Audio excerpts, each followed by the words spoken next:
All right. Welcome. I am James Oliver Jr., co-founder and CEO of Kabila. Kabila connects co-founders, overlook co-founders to capital and each other we're raising a $5 million fund to invest in founders in our ecosystem, in our community. We connect you with our co-founder matching app, and we have a community of badass overlooked founders. So I am super excited today because, we do these things on a regular basis. And the whole point is to try to help early stage founders, especially overlooked founders, level up. And today is no exception.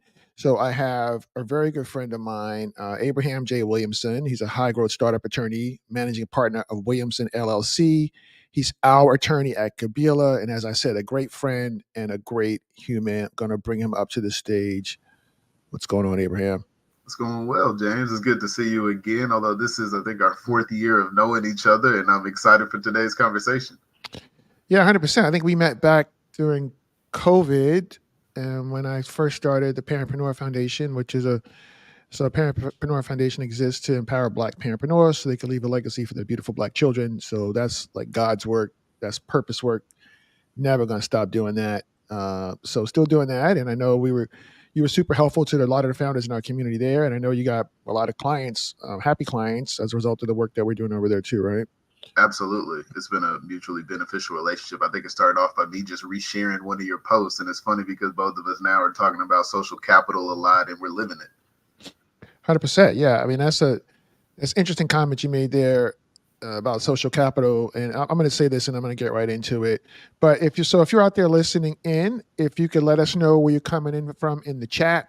And also please share this with your followers on social media because we're streaming on LinkedIn, Facebook, Twitter, YouTube, a bunch of different places. If you could please share this with your followers on social media so they could join the conversation, so founders can join this conversation, and drop your questions and comments in the chat. We will do our best to get to all of them.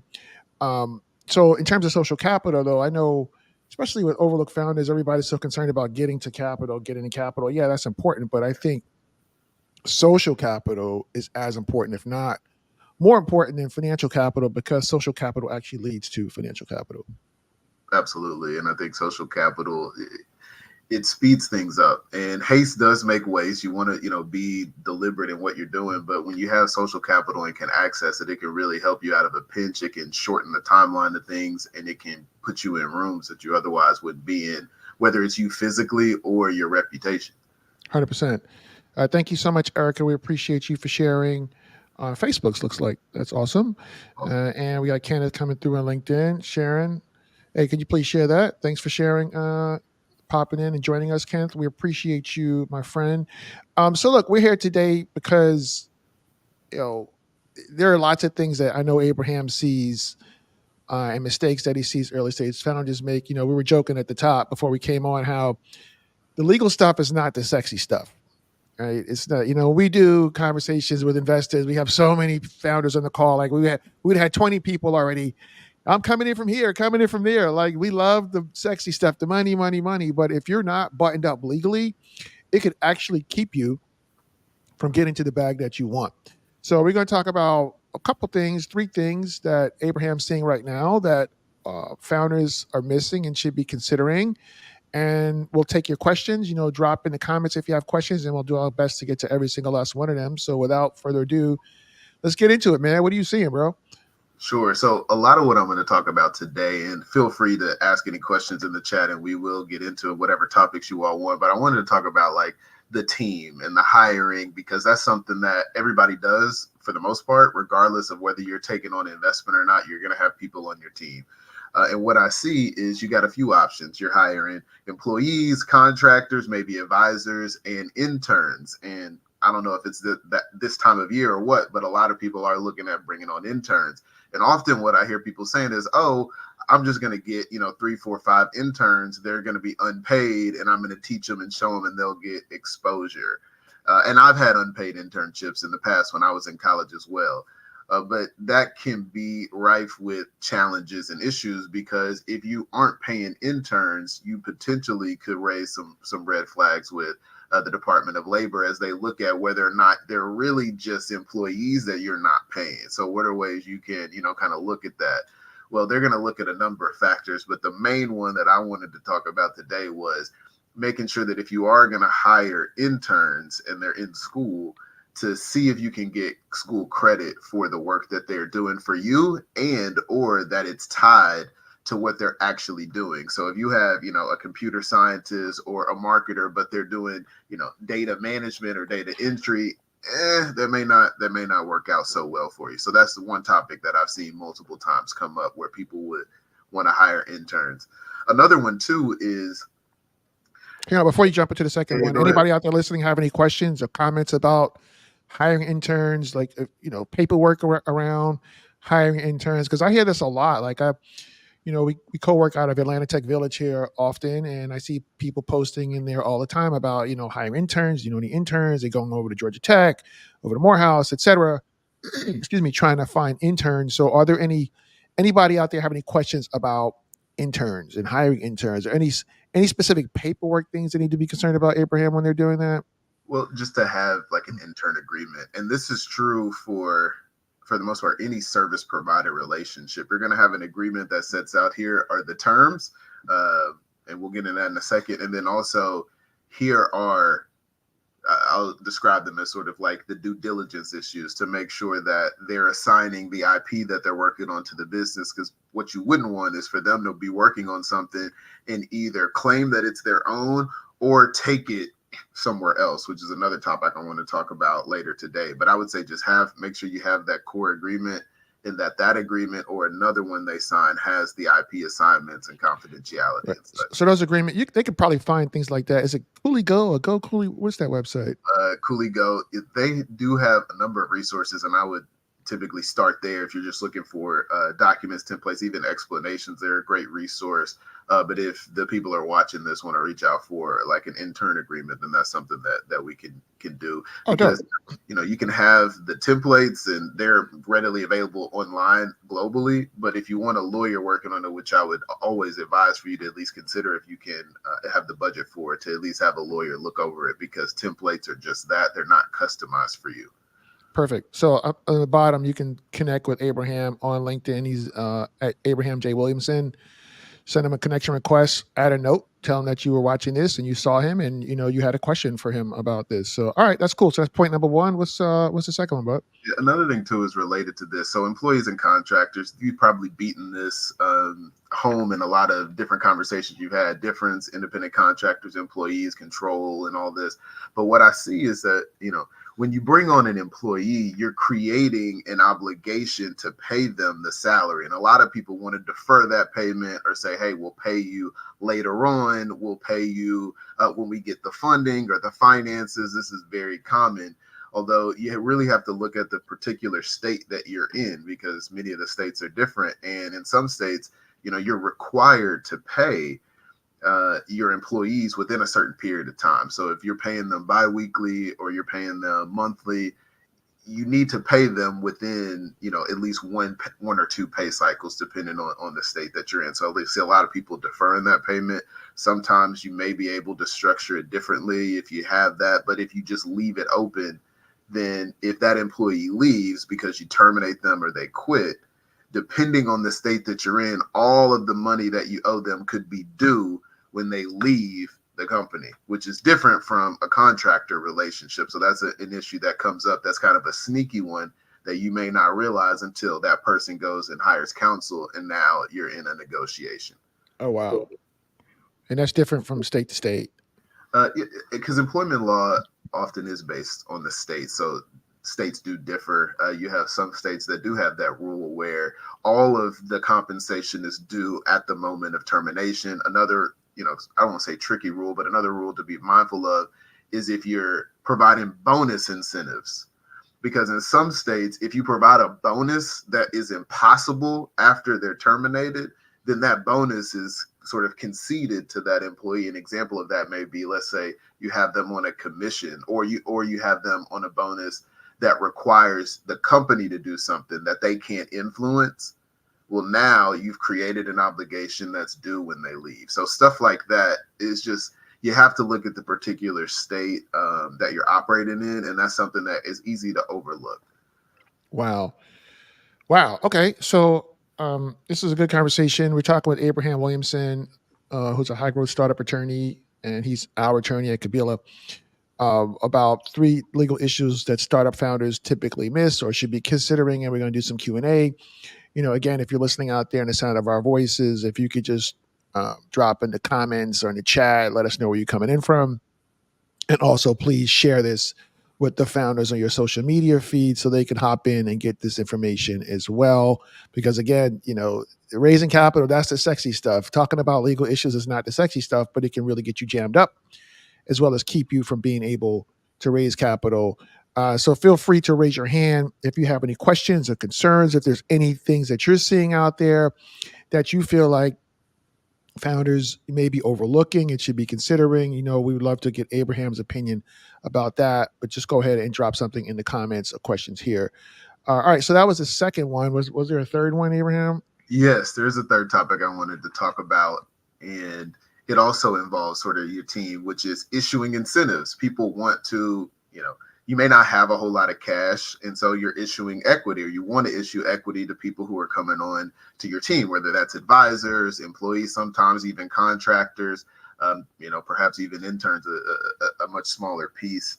And I remember seeing a video where folks were talking about how do you get somebody who is talented enough to go to one of the FANGs, or I think they've revised it now. Mm-hmm. Like, how do you get people who could otherwise go to NVIDIA, for example, and get these big salaries to work for you? And it's because you're sort of selling them that this is a very important problem. So in order to do that, people are going to want equity in exchange for doing that work. And there's some issues that can come up with that. So first of all, typically those equity awards are going to come from a plan, an equity incentive plan, or a stock option plan. And we use the term so loosely, but it actually is governed by specific regulations. And so when you set up a plan and you issue shares out of it, a lot of us think if they sign that agreement, boom, we promise them the shares, they have it. But that's not the case. There's a separate agreement that details here are your shares and the governing pieces around it. You can't just trade them as easily as you could on the stock market. But the big issue I wanted to talk about was when you're issuing shares, they have to have a price. And there are 2 ways, really one way, but 2 ways to determine that price. The most straightforward and sound way, it's called a safe harbor, is to get a third party, somebody else, to appraise the shares and give you the value, and then you pass that value on to your team. That's called a 409A valuation. That's the cleanest way to do it, but folks may not do that because of the cost. It costs, sometimes over $1,000, sometimes $2,000 to employ people to go through. Even if you have the money and can pay it, sometimes it's not fast enough for people because you have to gather all of your accounting and financial statements sometimes, and like all of this due diligence. If you're not clean there, it can take weeks or longer to get through it. So some people will look for a quicker way. And that quicker way is to have the board do it, the board to determine the value, which is how it used to be done back in the day before 409A valuation was even an option. But that was obviously rife with different, nefarious evaluations. Sounds political as well in some instances, potentially.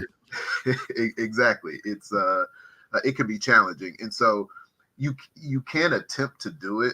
It's certainly not the number one way to do it. But if you do go that route, then the board, or more specifically, a committee or your chief financial officer, and this is where it gets people tripped up. Not too many early stage teams necessarily have somebody with CFO experience who has valued a company before, but that's one of the factors, is you want them to have that expertise.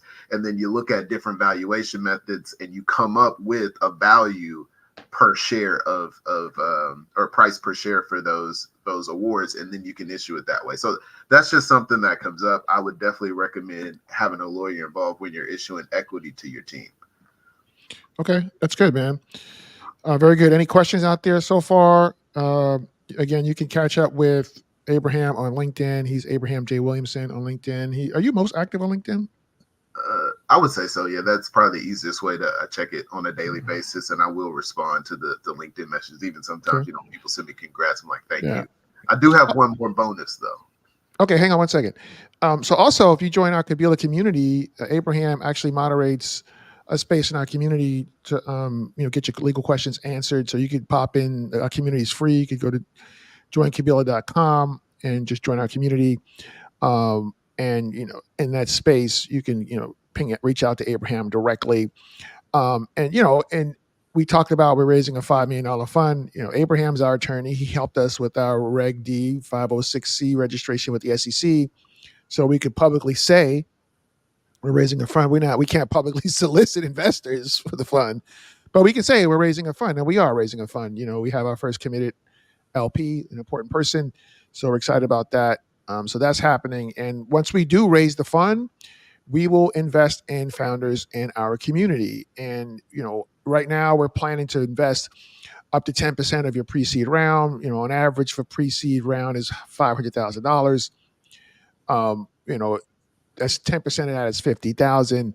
We'll do up to 50K. Obviously, we won't be able to do tons more than that because we're only raising a $5 million fund to start. But the thing is, we're not intending to lead any rounds.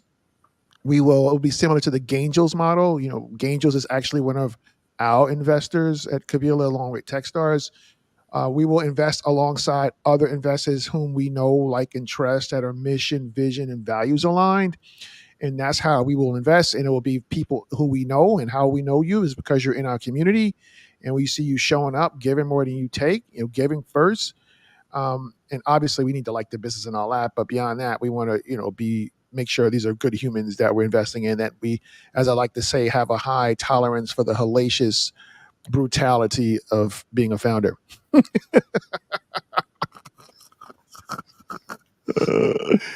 Oh my God. So here's somebody with a comment here. Is Abraham taking on new startups? Good question. The answer to that question is yes. I can send you a link if you just reach out on LinkedIn. I can send you a link to a discovery call. It'll just have a couple of questions to answer. Then we'll hop on the call and see, what makes you think you need a lawyer, and if I'm somebody who can help you. Right.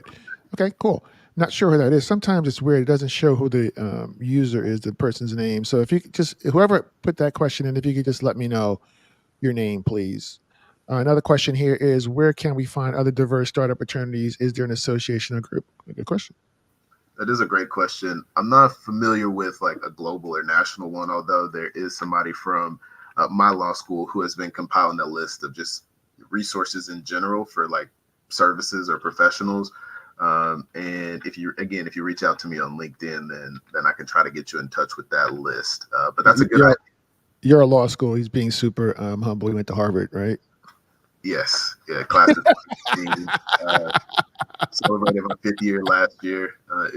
It's good. It's crazy. It's been that long, but yes. Hilarious. So that was Hans who asked that question. So who was the person that asked them about the diverse questions? Founders attorney might have been Hans as well. So another question is, how soon should you bring a startup attorney on? Oh, that's a great question. It is. And when I was kind of first getting into this practice, I was just like, boom, like you got an idea. Let's form the company. Let's move along. But it's a little different, especially in my conversations with folks who are in the Valley, is, you can do a lot before you kind of bring that on. And what I tell folks now is, I mean, if you can, be buttoned up from the very beginning, but as a practical matter, usually it's when folks are taking on their first big check, which I describe as, once you have kind of soft circled $100,000 for investment, or you have a major contract or a corporation is coming on board and they want to see like what you have in terms of your team, that's when it really makes sense. But otherwise, I don't want to be the cost center for you where you spent, a few $1,000s, but you're starting off in the hole. Yeah, I love that. So I can speak for Kabila. When we went through Techstars, we took the convertible note from Techstars, and so when we incorporated, so this is to your point here, because when we incorporated, I think we just used Gust, right, to manage all that. We paid them a couple $100. They're our agent. They manage all that every year, and so we had all our documents. They have all these documents. We signed all the docs, so all that was done, and then when it came time for us to take on capital, that's when I engaged Abraham to review the agreements, and going forward, any issues, legal issues I had, or as we took on more capital and we, putting together convertible notes or safes or what have you, I would have Abraham do all that just to make sure everything is all buttoned up. And if I have any questions about anything that's going on, I reach out to him. If I need him to review a document before I sign it, I do, because like I have ADHD and I can't stand reading any of that stuff. So here's another question here. Please explain the startup winter for Black women founders from a lawyer's perspective. Why is there so little money? Yeah. You really? How are you supposed to answer that one? Yeah, it's tough. What I will say is that yes, it's tough to raise capital just in general. And that's another thing too, is in venture, you're already looking at a very small number of people who are raising. And it's interesting to phrase it as a winter because, I wasn't in the space in earnest from a legal perspective, but I was, starting to get into it in 2019 before the big, boom and all that during COVID and thereafter. And I think this is more of a return to the median, quite honestly, because it was tough back then. You did have some people. It was remarkable. I remember our first app launch party in Harlem. They had raised 1.2 million in their Series A. You know what I mean? That seems crazy to think about today, but in 2019, that was like a really big deal. So, at least in our community, but I can't really necessarily speak to why, other than to say that it is highly competitive and it will get more competitive. People are looking more at profit now. And I saw an article recently that was talking about, your attractiveness. When they did studies on that, makes a difference when people are investing, and it's obviously skewed toward a particular demographic. So I'm not going to be able to solve that for you necessarily. But what I can say is that, sticking with folks like James and getting around more people who have a similar mindset, that's going to put you ahead. And when I was first starting off as a lawyer, people were like, you can't do that. You got to go here. You got to go here. But in my experience, yes, you need to have relationships outside of your community, but you also don't need to abandon your own community. So Abraham's very politically correct. So I'm going to answer this question for you. Look, I always say jokingly, but seriously, like when VC sneezes or catches a cold, overlooked founders get the Rona. Period. Was it like combined? Women, BIPOC, LGBTQ plus founders get less than 10% of funding.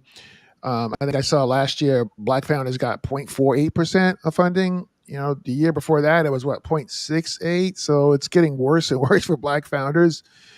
Women founders consistently only around 2%. It's just, and then there's this whole other conversation about should overlooked founders even try to raise venture capital. I don't know. You know Trey Baker, right? From Techstars Tulsa. Trey posted on LinkedIn last week talking about he doesn't think all founders should not be trying to raise VC, and he said in particular, Black founders should not be their only option. So I was like, because I have a podcast called Parents Making Profits, and I had a new co-host, and the very first episode was, should overlooked founders even bother to raise venture capital? So I asked him to come on the podcast and talk about that. And he was like, yeah, sure. He said, only if I could talk about reparations. I'm like, oh, damn. Well, yeah, come on. Sure. Let's have that spicy conversation. Wow. So look, it's, I really want to try to connect with somebody who's great with like bootstrapping. And because the reality is, like Abraham was saying, most people just in general, like take all the nonsense out of it. Only a small percentage of founders are going to get VC funding anyway. So, and not every startup is necessarily VC fundable. So I can speak honestly for Kabila. There's some question about the venture scalability of a co-founder matching app. Like, we'll see, right? But so we had to go back to the drawing board and revise our business model. And, we're raising a fund separately. So it's Kabila Inc. and it'll be Kabila Ventures. But nobody can question the venture scalability of a venture fund itself. So like once we revised our business model, those questions went away. And oh, by the way, that change to the business model actually helps the rest of the business because as we talked about, what do founders care more than anything, right? Capital, getting access to capital, especially early stage founders. So that helps top of funnel for everything else that we're doing. So the point is saying all that in addition to just being really transparent with y'all is you have to be creative about how you go to market, how you raise capital, how you get customers, because sometimes you might not actually be able to get like VC funding or even angel funding. Your thoughts? I mean, I agree with that. Um, like even parents making profits, you're not saying parents raising venture capital, right? At the end of the day, you No. got to build a great business, and that's Yeah. just kind of been the strategic shift that I have made. I got caught up in the hype, like a lot of other people too. Like go after the funds, like that's sexy. It makes for a better like press release and all that. But when you Hmm. really just take a step all the way back and say, what does it mean to build a great business? Now you're seducing not just the VCs, but anyone else who could potentially give you capital. And that's another thing too is because we'll typically go after the names we see everywhere, we may Yeah. be overlooking some of the other sources of capital that are right there that could get you to the same number, a little bit more work. But What are some of those you're talking about? well, I just mean maybe some of the underlooked funds. It's really hard to find angels for a lot of people, but if you link up with certain groups and communities, they're going to get you in touch with them. You know, I've even seen a number of people do the stacking of different resources from the states. A lot of states will have matching. In fact, in Tennessee, their fund will match. Sometimes it's difficult to get those funds, but there are other resources out there. And then you even see folks as well who have a for-profit company, but they also have a nonprofit company, and that nonprofit company gets them in front of donors who could potentially get introduced to their for-profit as a consequence of that. And I don't know if that's Yeah. your experience, but you know, there are ways to get in front of sources of capital. Interesting. Okay, so a couple quick questions before we roll out here because we're almost at time. What's your opinion on subscription startup legal services like Start.law? So not familiar with start.law, but I'll speak about that because it's kind of two questions there. There's online legal tools and then there's subscription because sometimes law firms will have subscription models and the subscription models are tough because legal services are irregular. And if you are having monthly legal needs, it's probably going to be more than $500 a month or whatever the subscription package is. But when it comes to using online tools, I say like, you know, a lot of people will come to our practice. They've used LegalZoom or, you know, maybe Cooley Go or Clerky.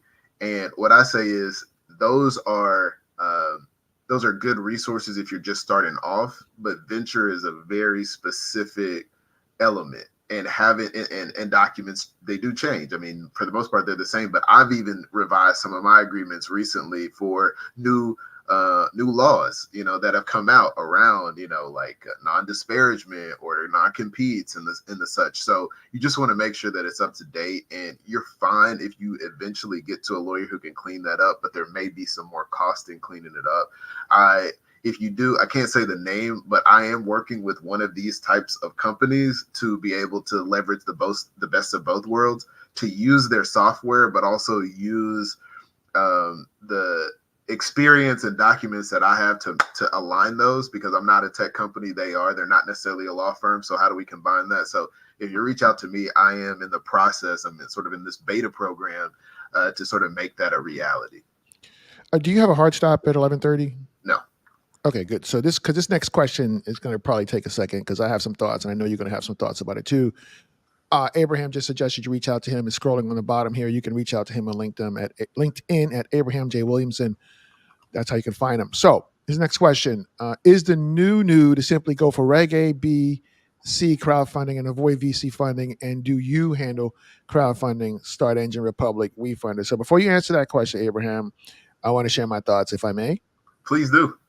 Yeah. So if any of you follow me or you listen to my podcast, parentsmakingprofits.com, a podcast is Parents Making Profits. The website is parentsmakingprofits.com. Or if you're in our Kabila community, I've been talking about this lately because, you know, Kabila, you know, we had one of the VPs from WeFunder on the podcast, and he was talking about how to effectively execute a WeFunder campaign. And he inspired me to start a WeFunder. And, you know, I was actually scared to do it because I had PTSD from an Indiegogo campaign I did with my first startup back in 2013 that failed. Right. But I did it. I did all the things I was told to do, and I did it. And I just shut it down 2-3 weeks ago. Why? Because, you know, our specific crowdfunding was not succeeding, and it actually put me in a bad mental headspace. I was like depressed in Q4 because of that. So I had to shut it down. It turns out that chasing down $100 investment contributions is like death by $1,100 contributions. Turns out that's bad for your mental health. But I will say it wasn't a good fit for us because of the nature of our community. What does that mean? Our community is dope. Our community is overlooked, early stage founders. But the problem with that from a standpoint of a we funder is early stage founders don't have $1,000, $5,000, $10,000 to drop on a we funder campaign, which is what you need actually to anchor your campaign so you can get to that 50K threshold so you can get access to the funds. Now, I contrast that to a good friend of mine, Tamara Lucas. Tamara is also a Techstars alum. She's went through Techstars Atlanta. She has a platform called My Panda. It's a personal assistant next door app. I think that's what that is. She'd be very impressed that I remember that. But she's here in Atlanta, and it's like, concierge service for busy, mostly moms. So Tamara's community is affluent moms, and they supported her We Funded campaign. Like one person who was a friend of a customer, bam, dropped 10 stacks. That's how you do that, right? So if you're going to do a We Funder or Republic or any of that, think about, so you either need to be very far along already, have significant traction, because that's sexy, right? People like that, oh, okay, cool. They want to invest alongside, Techstars and Angels or any other fancy investors you have, if you have traction. If you're super early stage like pre-seed, that's not going to work, right? It will work, though, if you have a community of customers who have the capacity, they love you, love your business, and have the capacity, financial capacity to invest in your We Funder. That's how you would do that. Your thoughts, sir? I mean, that anecdote, I think, speaks to a number of the issues, not bad or good, just issues that are involved with crowdfunding. And I'll just say this in the comparison. So I've been an advocate for crowdfunding since sort of the very beginning. I do think it solves a problem, maybe not all problems, but it does have challenges. For example, if you're trying to raise VC, a lot of venture capital investors may balk at investing in a crowdfunding platform. One, you're bringing in a lot of non-accredited investors, but two, because it is a public offering, you're going to have to disclose things that you wouldn't have to disclose in a private offering. And there are ways where you can time out over time, but at least for that first year or so, you're going to be reporting on information that an investor may not want everybody else to have, for example. So that's one of the challenges that comes with it. One of the other issues that used to be the case that many of these companies have solved is having 1,000 people on your cap table now they just put you in a special purpose vehicle. There's one person who votes on your behalf. So they've worked out some kinks, even, and I'm not trying to just make this overly legal, but it is, sort of the legal thing. This broadcast is in terms of integrating your offering. Sometimes people would try to run both a crowdfunding campaign while they're doing a private campaign. And the SEC came out with rules to not allow you to, basically anti-integration rules that these companies have also been able to help companies navigate. So a lot of those initial concerns have been resolved. So that's the first thing. Now let's get to your point on the likelihood of success. What I tell people, or used to tell people, now I may have to revise this even more, is that 50% of the people who are investing, you're going to have to bring. Like, it's mostly a marketing campaign. It's not a fundraiser in the traditional sense. It's a marketing campaign where people who want to be on your team can drop money and get a benefit or a reward. That's what we did. I sent tons. I sent about 100 or so text messages, emails, etc. That's what you have to do. And you got in the follow-up too. And I'm not saying, just keep following up, but it's like, if you send out just one message to people, it's tough to scale from their perspective too. There are people who have raised a lot of money. It's too early to tell how many successful startups have exited from the platform because it's a relatively new product. But if you think about it from these companies' perspective, how are they going to, if James comes onto the platform, I come onto the platform, now all of a sudden they have 1,000 companies. How are they all going to get the amount of love that they need to be prioritized in my investor email that I receive on a regular basis? It's just a lot of the work is going to come from you. 100%. So last question, if 60 seconds or less, Abraham, because I know you got to run. What about offshore funds? There are mega millionaires in Africa. Can we find a way to get money from them? Yes, there are ways. This may be beyond the scope of today's conversation, but you're still going to be looking at SEC rules and regulations, depending on how you go about that fundraise. Now, when you are taking on investment from, you specifically mentioned on the continent of Africa, you're right, there's a lot of investors there. You would want to also engage local counsel in those countries. So I actually do have clients who are based in Nigeria. Specifically in terms of African countries. I can't speak to the other countries, but they have a very robust VC landscape there, more so than I may have initially thought. But the founder community there, they have a lot of great founders there. More people are getting involved, and we have local counsel there. So I handle the U.S. side, they handle the African side, and we kind of come together and we close deals. In fact, closed the Series A with one of the only solo women-led VC funds, I believe, on the continent. So there's definitely opportunities there, but you want to have relationships in that country to help you close that deal. That's so good. That's such a great answer. I appreciate that question. Not sure who asked it. I suspect that was Hans again. It sounds like a Hans question. Look, if you're in Atlanta, like Abraham's going to be here in Atlanta in person with us on March 5th. We have our Kabila ATL Tech Tuesdays founder happy hour. You get a chance to meet him. We're going to be having a similar conversation, but you can meet him in person. You can meet some really great founders. We have great pizza. Antico's was bomb pizza, good drinks, and we're moving to a new location, Tech Square, Atlanta, right across the street from Georgia Tech. Great parking situation. So we're super excited about it. But I want to say thank you so much, Abraham, for joining us. If you could hang out for 1 second, I'm going to roll this outro video and then just say goodbye to you in the at the end there. So thank you everybody for joining. If you're in our Kabila community, we will post a replay here. And again, we're raising a fund. If you want to have an opportunity to get access to the funds once we close our fund, you need to be in our community. You can go to joinkabila.com to learn more about that. Stand by for the outro. Thanks everybody. Catch you later.